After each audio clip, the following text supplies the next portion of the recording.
When you're not hitting the ball as well as you'd like to, it's so easy to default to starting your swing more slowly, to taking it easy so that you've got control of the movement. But is that really the right response, and does it help if you do that?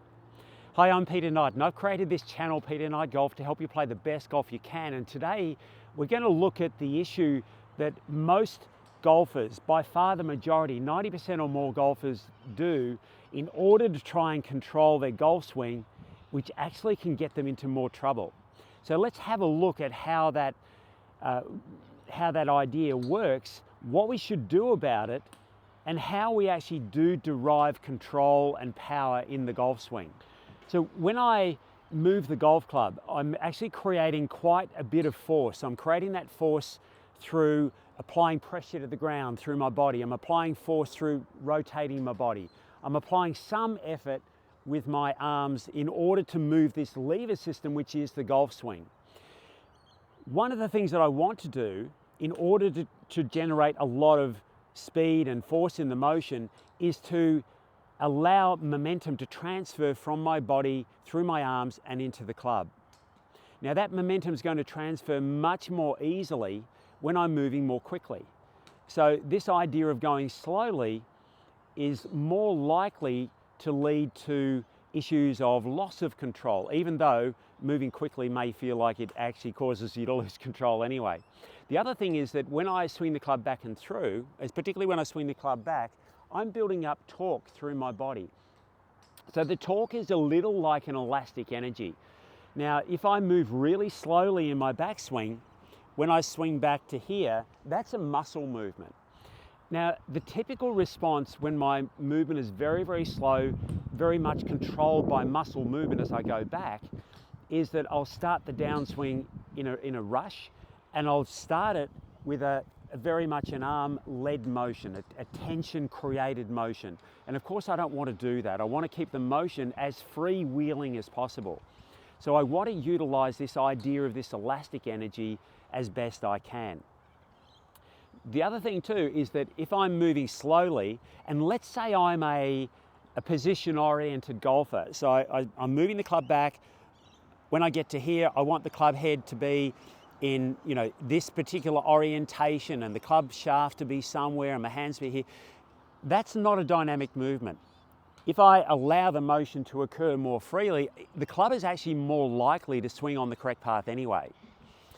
So the best approach to take when I feel like I want to slow down is actually to consider what's happening in my swing that makes me want to slow down. Now, often the feeling is that this loss of control is actually a loss of balance to some extent. Now, it might be my physical balance, but it might also be the fact that the club is not moving on a smooth orbital path, the path that it should be moving on.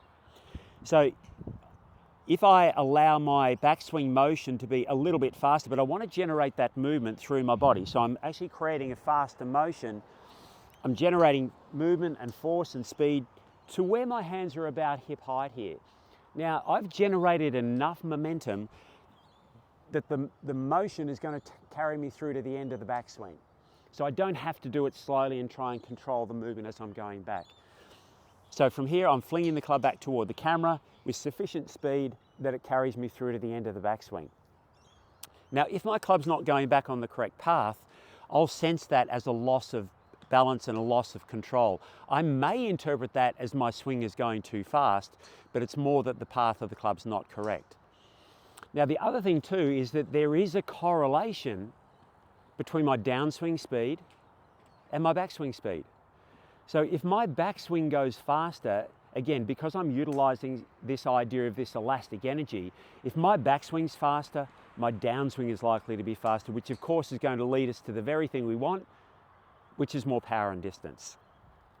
So if I'm making a shot and I'm swinging the club like really slowly back, I'm just trying to control the movement, I'm building up tension through my body. I'm not building up this stretch where I can have this sort of stretch recovery response, this elastic response to help me move more quickly in the downswing. I'm just building up tension. Now that's likely to restrict my backswing length as well. So now all of a sudden my body movement becomes restricted. I don't turn as much my arms and the club may not go back as far because of all this tension. And then my pretty much automatic response is to like go really hard with hands and arms to start the downswing. Now I really have lost control. Whereas from here, I feel like the swing's moving reasonably quickly, both back and through, and I'm just holding the club, creating this motion that allowing the club to swing freely. Now, when you first do that, when you first go a little bit faster, do it in practice, do it on the range, push beyond what feels comfortable with your backswing speed. Then, when you go back to something that feels a little bit more of a controlled effort, it's likely that you've got a new level of speed which is higher than what you originally started with. So it's okay to push this. The key thing is to make sure that when you do start your downswing, you're still starting with your lower body, so you're not trying to grab at the club when you begin your downswing. You're not grabbing at the club with your hands. You're not trying to pull your arms down. You're just utilizing that elastic energy through your body. You do that and I'll guarantee the motion will become smoother. The club is more likely to stay on its correct path or correct plane, and then you'll have better and longer shots as a result.